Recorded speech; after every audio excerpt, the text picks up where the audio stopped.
Tradition and transformation. How the past shapes London's financial future. In the City of London, the past is never truly past. It lingers beneath the surface. In the rituals that survive from medieval guilds, in the ceremonies that predate modern democracy, in the architecture of ancient institutions still steering the world's capital. The future of global finance may unfold through algorithms and quantum systems, but London's identity is built on something far older, a deep, almost instinctive connection to its own history. This connection is not a weakness. It is one of the city's greatest strengths. Yet it is also a paradox that raises a profound question. How can a place so rooted in tradition remain the engine of a rapidly transforming world? To answer this, you must walk through the city with a sense of awareness. You must see the centuries layered over each other, Roman walls hidden beneath modern offices, medieval churches surrounded by trading floors, Victorian institutions operating beside fintech startups. London is a palimpsest of human ambition. Every era left a mark, and those marks influence how the city adapts to the present. There is no blank slate. The city grows not by erasing its past, but by building on top of it. Take the livery companies. For example, ancient guilds once responsible for regulating trades like weaving, brewing, metalwork, and goldsmithing. Their practical authority faded long ago, yet their presence remains woven into the city's governance and culture. They fund education, support charities, preserve tradition, and maintain networks of influence, all while symbolizing the city's continuity. Their survival is not nostalgia.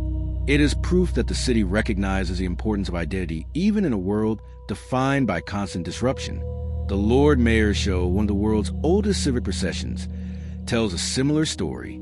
Each year, the pageantry moves through the city as it has for centuries, celebrating the inauguration of a new Lord Mayor.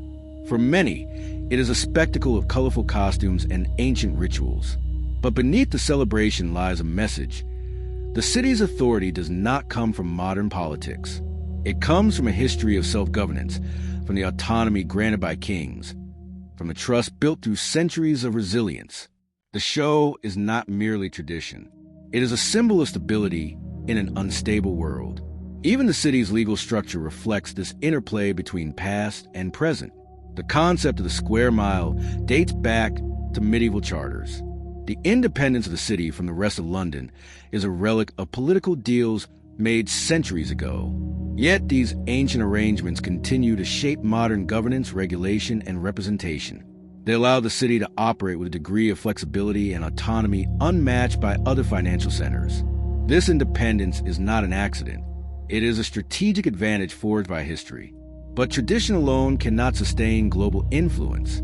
The city's success is always dependent on its ability to transform, to reshape itself in response to new technologies, new markets, and new forms of power. It did this when the coffee houses of the 17th century evolved into the world's first stock exchanges. It did this when the banking innovations of the 18th century enabled global trade and empire. It did this when the Victorian era produced networks of railways, telegraphs, and insurance markets that connected entire continents. And it did this again when the digital revolution remade the world of finance in the 20th and 21st centuries. Transformation is embedded in the city's identity. The difference is that transformation here does not reject tradition, it uses it. When new technologies emerge, London does not uproot its institutions. It integrates innovation into its existing frameworks.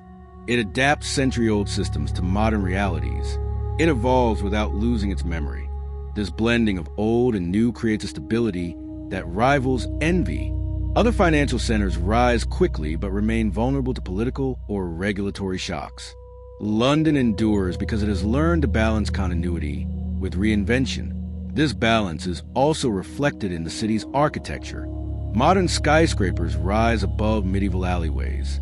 Steel and glass stand beside limestone and brick. The walkie-talkie sits near St. Mary Lou Bow. The Gherkin watches over Leadenhall Market. This juxtaposition is not chaotic. It is symbolic. It reminds the city's inhabitants that progress does not erase heritage. Innovation does not eliminate identity. The skyline itself becomes a metaphor for London's unique relationship with time. Yet the coexistence of tradition and transformation also creates tension. Some argue that London's old structures hold it back, that governance should be modernized, that rituals are outdated, that ancient privileges are incompatible with a digital world. Others argue the opposite, that without these traditions, the city would lose the very qualities that differentiate it from other financial centers. Both perspectives contain truth. The challenge of the city is not to choose between the past and the future, but to orchestrate a dialogue between them. The people who work in the city feel this tension daily. They walk into offices powered by algorithms and cloud networks, but their decisions are shaped by institutions older than their countries of origin. They operate in the world's fastest markets, but their contracts are governed by laws established centuries ago. They innovate at a pace that redefines global finance, yet their careers are influenced by networks and rituals older than the modern state.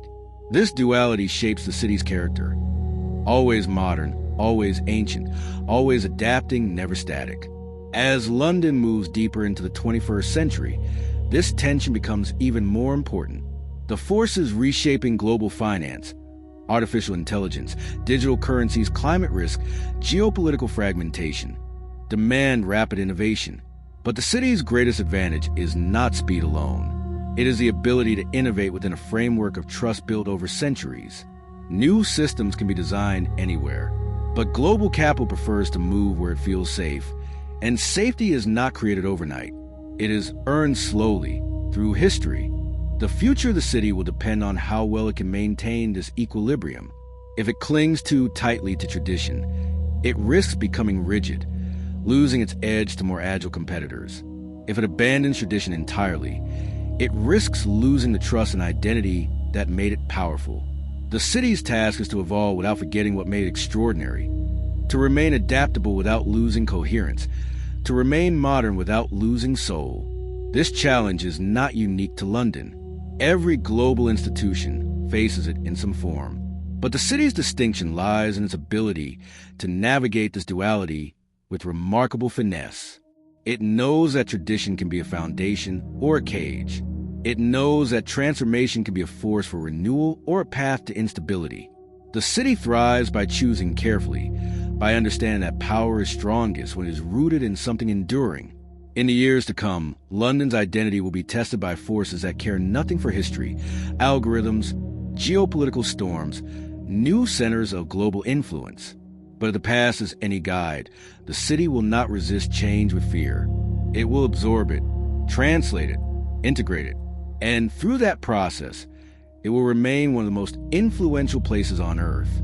In the next episode of Cinematic London Finance Chronicles, we explore how London's unique identity draws people from around the world, the dreamers, the strivers, the builders, and how their ambitions continually reshape the city's character.